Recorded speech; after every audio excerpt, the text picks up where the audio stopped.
If you are social impact, if you want to work domestically in the US or globally, and you want to increase your revenue for impact, and you want to multiply the effects, reach out to us.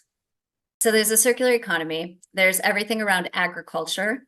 So whether it's animals, livestock, or through crops, or coffee, cocoa, all of that. So a lot in the agriculture, just because in those communities, there really is a lot of production still. Now, with that, there are a lot of opportunities in education, in youth engagement, right? And raising the next generation of leaders through whether it's leadership training, giving them livelihoods, support, advocacy. So anything around youth is something that's going to be really, really important as we move forward. The education of that youth and the education overall in these countries.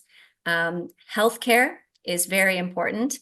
And many times you can actually link healthcare in to almost any type of consortium, only because if you're working with very rural communities, they don't have access to either good healthcare, or if there is a clinic, they don't have the medicine.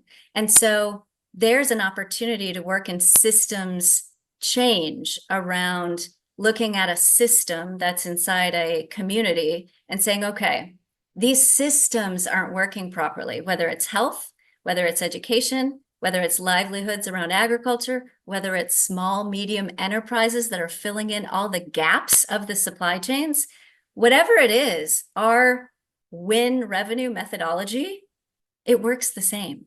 Mm-hmm. And because we've been in the field for so long, everyone who works with Nexus has been in the field for so long, we can work through that, and we can find the partners in the ecosystem to make it happen. And it's all about creative thinking.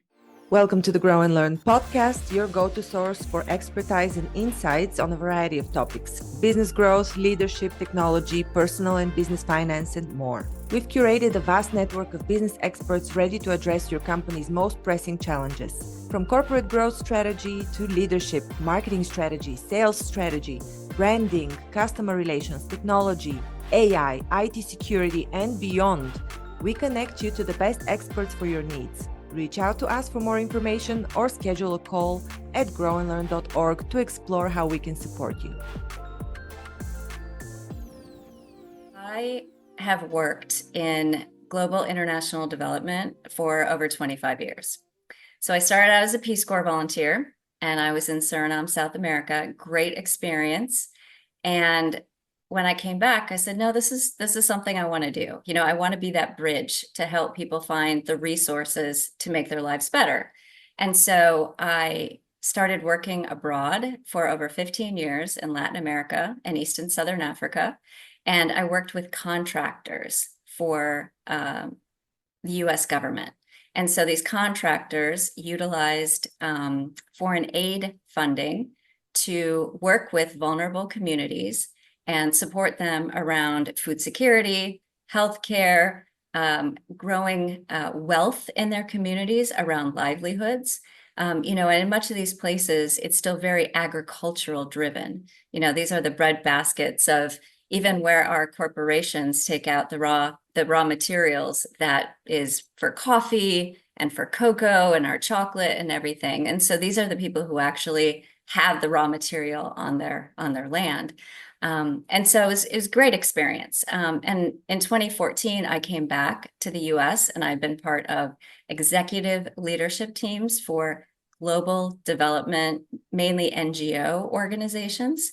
But what's been important in my work is the combination of taking a local government's objectives, what a vulnerable community feels they need to work on in terms of their own basic needs, and taking US government funding and saying, okay, how does this fit into the picture? And then where can we leverage opportunities from the private sector, who's willing to invest locally and globally, as well as look for larger foundations and whatnot. So my career has been based around helping vulnerable communities bridge the resources they need in order to make changes in their own lives, but doing so in the most creative way of leveraging possible. Mhm. Yeah. Yeah, it's a very interesting position where you, as you mentioned, you balance and leverage on the positions or the investment definitions, desires of the Right. corporates and Yes. the needs of the local communities and government. How does it usually work? How do you play about it? Is it case by Yeah. case? What are some of the hurdles that you meet? Yeah, that's a great question. There is no blueprint. I think that's why I love the learning curve so much. And had I not been placed in Latin America and East and Southern Africa in these emerging markets where had all these hurdles, I don't think I would have ever learned this. I would have continued my job as, an executive leader, learning operations, straight programs, right, and how to report and whatnot. But because I was placed in emerging markets that have very high interest rates, right, on loans, upwards of 60, 70%, you Mm, can't, and you can't bring in investment money unless somebody helps you, reduce that amount or guarantees it for you because people don't even have collateral. So building business, right, and kind of figuring out within the governments how to ensure that the government is focused. So you look at, let's look at Uganda, Tanzania, Kenya. How do we make sure the government is focused on helping the vulnerable in their communities by making sure the whole country is strong? And so what I learned very, very early on was if you don't bring what we call public-private partnerships, right? If you don't bring alignment to what the private sector and what the local communities and what the government desires, because the government creates an enabling environment. The corporate wants to fill the gaps in their supply chains and do good at the very same time. And the communities are invested in helping the future generations have a better life. And so I learned that very, very early on. And I also learned that, especially if you have a corporate, like let's say General Mills, we all know General Mills, right? Globally. Okay.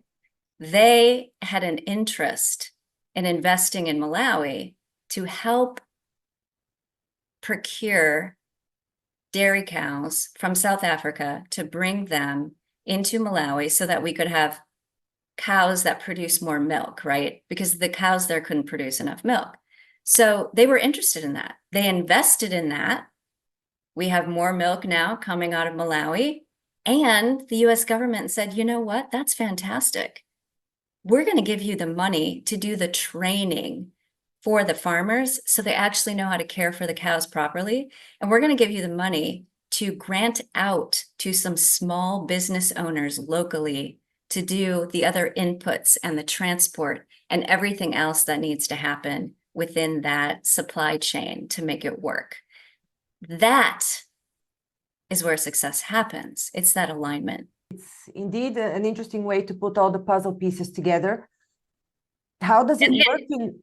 Oh, Mhm. I'm going to ask you now Okay. because you mentioned Uganda, and I assume most Yes. countries where this aid goes to, as you mentioned, they're agricultural, some of them Right. quite underdeveloped, and it is where corruption proliferates. So Mhm. how do you Yeah. deal with this part where certain Mhm. authority figures in this Right. governments, in this country's government want to Right. make sure that the aid goes to, you know, friends and family? I completely understand, and I think that that is a concern globally. Around the world, whatever government and corporation, social enterprises that are giving aid abroad, the key is that the funds do not go through the government. So I have never worked on a project like the World Bank or the IMF where money actually goes directly through the government. So we partner with the local government and there's checks and balances. And that's how it's been working up until now. And I think it's worked really well, because we sit at the table together and say, okay, what are your objectives? What are you investing into right now? How do we find complementary synergies in order to leverage the total of resources, in order to reach specific impacts? And, you sit at the negotiation table. It's like a business negotiation. And it's been really successful in all countries. But the money going directly through the government always has a question around fiduciary responsibility. Yeah, you're absolutely right. And at the moment, are you an independent nonprofit executive, or are you still engaged in some nonprofits? Yeah. So right now, what I've done is I've basically taken my last 25 years of experience, both abroad and in the US, and packaged it into what I call the win revenue methodology. So what I'd like to be able to do, and I am doing, is to be able to help more and more nonprofits, social enterprise, and corporations with social impact units, help them achieve more impact by using a lot of the strategy that I have learned over my 25 years and how to bring in sources of income, of revenue. And so, the W in WIN is for Winning Strategy Foundation, right? You need to understand your North Star. You need to know what your mission is and your purpose is and your values. So that's kind of the foundation there. And the strategy mapping of, okay, who exists in my network that I can actually approach? And the interesting thing is most of these, for-profit and nonprofit entities haven't taken a really close look at who's around them and where they can leverage. And this is, I think, a lot of new ideas coming in. And I think it's going to be really important. The second is increasing new business and impact. So in terms of new business, there are many different ways to do that. If you're working in an organization that brings unrestricted money, so money that, like Save the Children and Mercy Corps, when they say, okay, sponsor a child, you give $150 every month. So that's unrestricted funding, meaning it comes into the organization and you can use it for whatever purpose.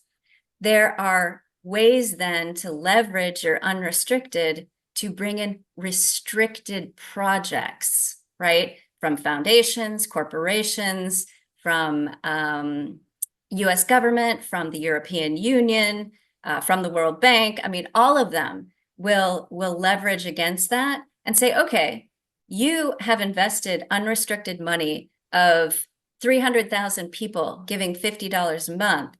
Now, what we're going to do is help you multiply that into impact.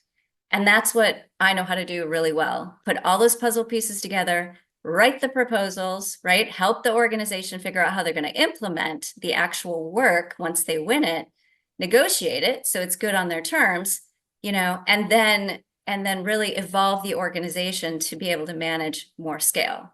And that's the N, new areas, right? And expansion, which means once you've got your organization functioning really well, once you understand your ecosystem that you're in and all of the partners who you can leverage against, now let's expand a really strong model that has returns on investment clearly defined so that everybody is clear on what an impact costs and how you actually achieve it. And that is new thinking for NGOs, but it's how I was successful. It's how I was. Usually NGOs check off boxes. I did 2 trainings. I did, I sent food. But now what they're doing, these donors are asking for, and with reason, okay, what was the return on investment for every dollar I put in? What did you create sustainably? So this second part is specifically for NGOs, but the previous service that you were referring to was for profit organizations, like for corporates. Right, right. So the win revenue methodology basically can be applied for social enterprises, corporate social impact units as well as NGOs. So I think that's the key, is that the way that I was able to organize, at least in my mind, is these are kind of the same rules that all of those entities have to follow in order to expand. All of them. So for instance, I can give an example around a large corporation, 20 billion plus corporation. They were trying to break into USAID, US Agency for International Development funding. And they said, well, how am I going to do it? And so the NGO I was working with at the time had a relationship with them, heard that they were interested in that.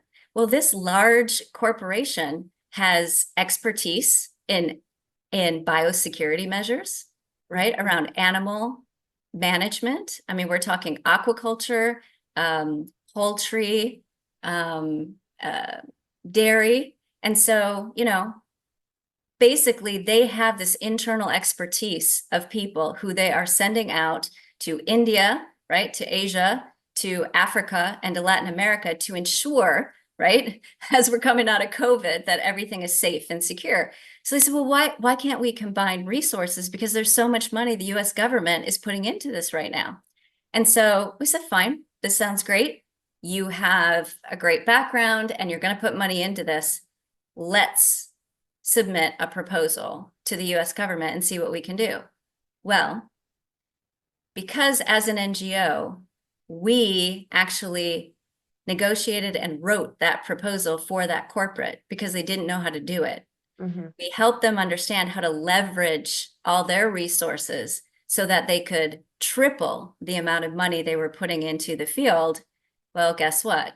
They walked away with over $30 million after about 9 months of work on this opportunity. And my NGO got an award underneath them. But the US government wanted that private sector partner to take the lead. And I think there's going to be more and more of that. It used to be that nonprofits would have to lead, but that's not the case anymore. Now they want a consortium so that business analytics are utilized to do good development work. It's actually the same in the European Union. The programs that they've designed for all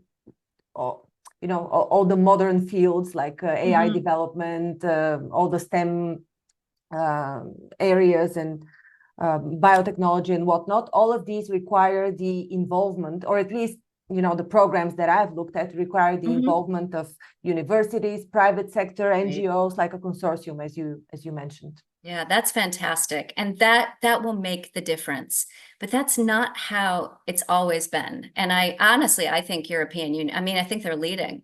I think the US was kind of behind on this because there was this idea that, okay, why would a corporation, why would a private sector receive funding from the US government or from the World Bank or from MasterCard Foundation? Because they're already putting money in. But what people don't realize is they bring expertise with them. That's extremely valuable.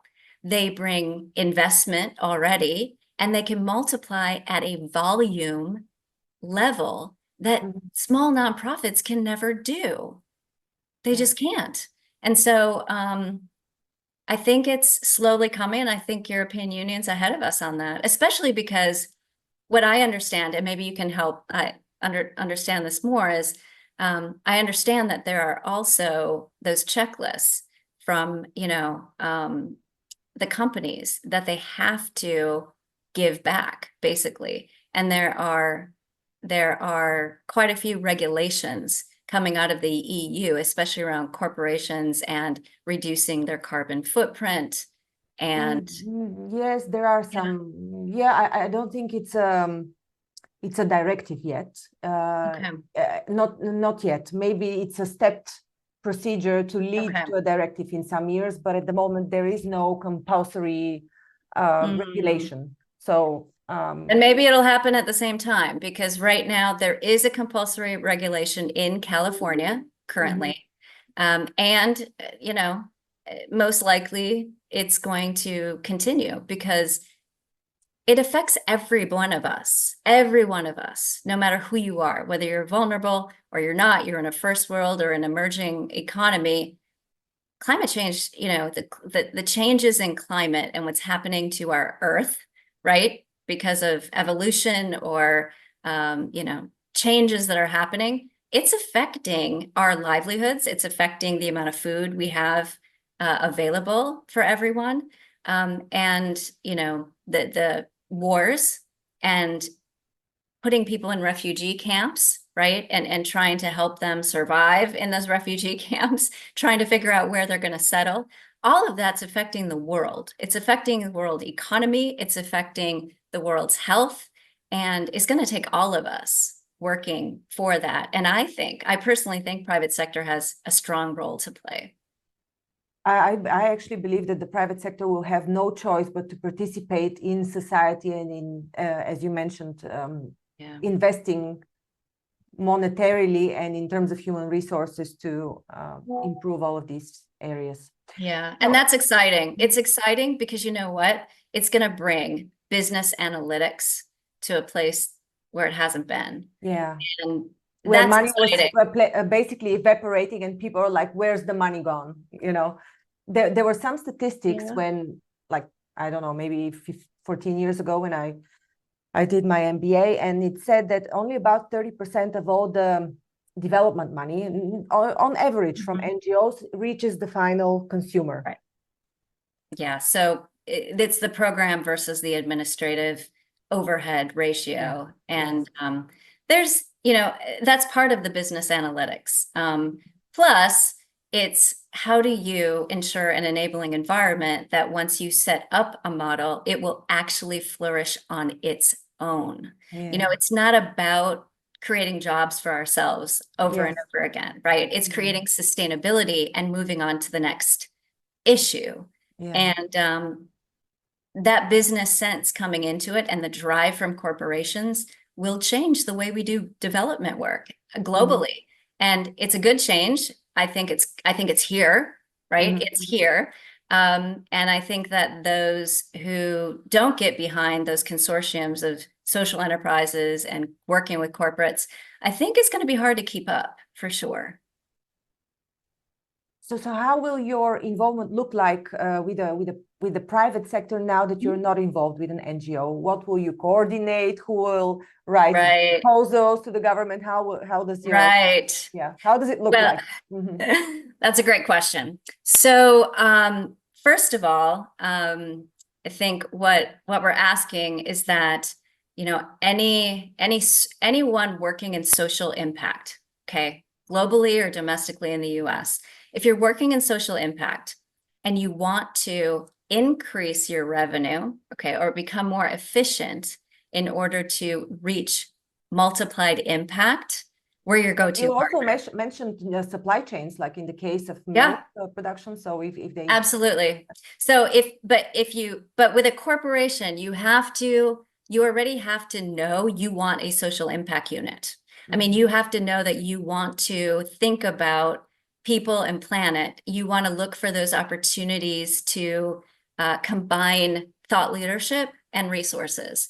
So, if you're a social enterprise kind of already working maybe in the circular economy, using waste products from agriculture and making new products, if you are a corporation, but you already have your senior leadership knowing, right, that part of their ESG work, the S, the social, is something they really want to do, right? And they're going to put some funds and energy into it. Or if you're a nonprofit that's really stuck right now, you have a great model, but you just cannot replicate, you can't scale, then reach out to me at Nexus Strategy and Growth Partners. And what we do is we talk about it. Because one thing you mentioned earlier, Marina, that I think is really, really important is that every situation is different and every opportunity has to be customized. So what we do is we look at where are you today, where do you want to go, and how do we get you there? So it's kind of a base of strategy and then saying, okay, now we're going to look at the networks and your ecosystem that you work within and look at where do we need to expand your ecosystem of network. And we're going to help you do that. And as we do that and look for opportunities of negotiation and bringing people to the table, we will look for those opportunities that we can apply together as a consortium and actually bring funding in to do even more. And so we can work with those who have funding already, but the real value is leveraging that funding to multiply a model that brings sustainable impact. And so we're with you all the way, but it's got to be, it's not a cut and paste approach. That doesn't exist. We know that, right? Every corporate's different. Every NGO is different. Every social enterprise is different. So you have to look at where you are, where you want to go, and align objectives. I mean, you're not going to put an agricultural cooperative with probably with an HIV/AIDS nonprofit specific, right? Unless there is funding potential that brings both together. You have to figure out how to figure out the alignment. So I would say the partnership alignment is really the biggest key to the work. Yeah. Do you have an industry sector that you're targeting right now, and that you say this is at the moment very hot or very fitting to the areas that I'm geographical areas that I have expertise on? Yeah, great. So I just mentioned here the circular economy. Right now, there is so much agricultural waste. Oh yeah. So much in Latin America, Asia, Africa, in the world. Yes. And what's happening is, we get fabulous coffee coming out of Colombia, coming out of Guatemala, Ethiopia. But what happens to that seed, right? That seed of the coffee, we call it the coffee cherry. It's thrown away. And basically it creates more nuisance where it's at because it doesn't, it's not degrading well. And so right now there's a big push in these alternative agricultural products, right, that actually have great nutritional value. And the coffee cherry, if you can process that coffee cherry into powder, it has great nutrients in it for wellness and health. Mm-hmm. Mm-hmm. And we're finding that over and over. And at the same time, we've been working with a company in Guatemala in regard to this. If you do the business analytics, you can increase the revenue income of a kind of medium size processing facility, gathering and processing facility in Guatemala. And at the same time, they can actually pay more to the farmer because they're using not only the coffee, but also the coffee cherry. And, bottom line is coffee for farmers, it's so volatile that sometimes you lose money. And so if you add the coffee cherry into the processing, we've got a win-win. Yeah. A win for that anchor company working in it, a win for that smallholder farmer family, right? A win for the planet, right? Because we don't have these cherries like piling up and not degrading well. And we've got nutritional value where you didn't think you had it. And a lot of these line up with pharmaceuticals. They line up with beauty products. Yeah. I mean, our world is amazing what exists in all these products. And we're not taking advantage of it. So if you're an investor and you want to start investing in these things, circular economy, reach out to Nexus, because we're going to have so many great alternatives for you that you can look at. And we'll have these businesses ready to go with their returns on investment and what it will cost.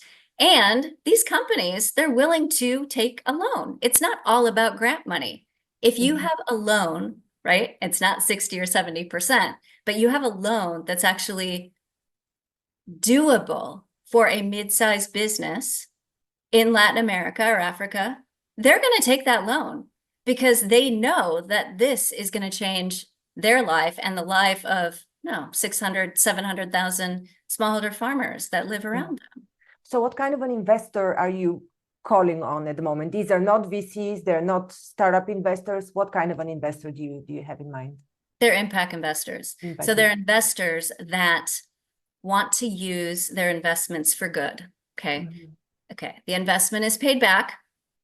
However, the percentage is lowered in terms of the payback interest.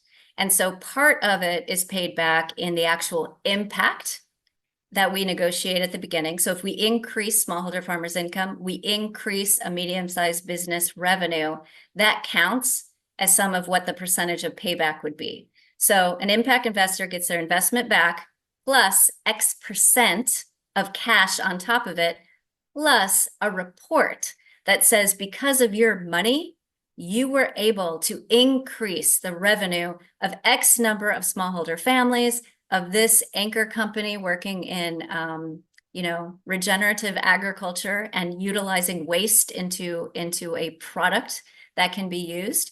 And so for reputation, it's great. Also just for, the good of the world. And that is what's making a difference. I think the impact investment space is a huge opportunity right now. And those are the types of companies that we're working with. Yeah. Would the investment then be managed by Nexus, your company, or would it be managed locally in the country of investment by, I don't know, the company that who would manage this investment? Yeah, that's a great question. So it can be set up various different ways. Many times it is a direct relationship between the impact investor and the company themselves, right? And there's also opportunities to have kind of go between fiduciary, mediaries that can actually manage that. What I would hope going forward is some of these larger corporations, right, and even nonprofits actually set up impact investing funds, and they raise against those funds. And then once you raise against those funds, you can actually connect to those partners on the ground that bring forward the type of impact that you raised funds for. And then everybody's money multiplies, basically, right? So you have a pool of funds, and then you multiply off of each other. And so right now, Nexus, we do not have that capacity internally. I think that if there were enough interest, we could definitely set that up, because I have set up an impact fund in the past to do exactly that. However, what we're providing is really the technical service to bring the parties together. And for us, our drive is impact. We just want impact. And if the impact investor wants to work directly with a company, that's fantastic. And if they want some intermediary, we can help figure out what that will be. We can also do reporting and following of all of these projects. But it depends, like I said, I think it's going to depend on each individual actor and kind of where they're coming from and what they want to do. And as we move forward, it's going to continue to evolve. I guarantee you it's going to evolve, and we're ready to evolve with it. I think that's the exciting part of being in, global development. It's not traditional anymore. It's about using business principles to make real impact happen. And, we have to be able to evolve and change and use our skill sets to do what's needed. Very exciting area, exciting developments ahead of us. Gretchen, call out a few more industries that would definitely make use of your services, just so people can recognize themselves. Absolutely. Outside the circular economy. Right. So there's a circular economy. There's everything around agriculture. So whether it's animals, livestock, or through crops, or coffee, cocoa, all of that. So a lot in the agriculture, just because in those communities, there really is a lot of production still. Now, with that, there are a lot of opportunities in education, in youth engagement, right? And raising the next generation of leaders through whether it's leadership training, giving them livelihoods, support, advocacy. So anything around youth, is something that's going to be really, really important as we move forward. The education of that youth and the education overall in these countries. Healthcare is very important. And many times you can actually link healthcare in to almost any type of consortium, only because if you're working with very rural communities, they don't have access to either good healthcare, or if there is a clinic, they don't have the medicine. And so there's an opportunity to work in systems change around looking at a system that's inside a community and saying, okay, these systems aren't working properly, whether it's health, whether it's education, whether it's livelihoods around agriculture, whether it's small, medium enterprises that are filling in all the gaps of the supply chains, whatever it is, our win revenue methodology, it works the same. Mm-hmm. And because we've been in the field for so long, everyone who works with Nexus has been in the field for so long, we can work through that, and we can find the partners in the ecosystem to make it happen. And it's all about creative thinking. So if you are social impact, if you want to work domestically in the US or globally, and you want to increase your revenue for impact, and you want to multiply the effects, reach out to us. Again, sure. your website is, what is the name of your website? Yeah, so it's nexusstrategypartners.com. Mm-hmm. Can people find you on LinkedIn? Absolutely. So I am on LinkedIn, Gretchen Villegas, you can see here. Mm-hmm. And reach out to me. Let's talk about it. Again, what drives us is impact. What we want to see you do is to use your passion in your company, right? Or your nonprofit. We want you to use the passion and skill set you have, and we want to help you multiply that, because that's what it's all about. We've seen the change that happens in the communities, and we want to see more of that change. We want to become part of your team, even if for a short period, to help you get there. Gretchen, this was a very insightful talk. It is the way forward. I totally agree with the vision you laid out. Thank you so much for sharing all of your insights and the business model that you've created so carefully. Anything else? Any last words? No, I would say just follow your passions. Follow your passions, whether around people or planet, and enjoy what you're doing every day, because that is what it's about. Thank you. It was a true pleasure having you. Thank you. Thank you for listening to Grow and Learn. We hope that you found our podcast informative, engaging, and inspiring. Our mission is to help you keep growing and learning, and we hope that our conversations and insights have provided you with practical advice and useful perspectives. If you're looking for personalized support and guidance to help you achieve your personal or professional growth objectives, I offer a range of services to help. As a trusted management partner and mentor, I work with businesses in the process of transformation, looking for new streams of business, as well as M&A. With an extensive professional network of experts and mentors, I can bring on board the right person or team based on the specific needs of the company I'm working with. To learn more about the services I offer and how I can help you achieve your goals, visit my website at grownlearn.org. You can also reach out to me via email or social media. I'd love to hear from you. And if you enjoyed this episode of Grow and Learn, please subscribe to our podcast and leave us a review. Your feedback is important to us, and it helps us to continue to create content that is relevant and valuable to our listeners.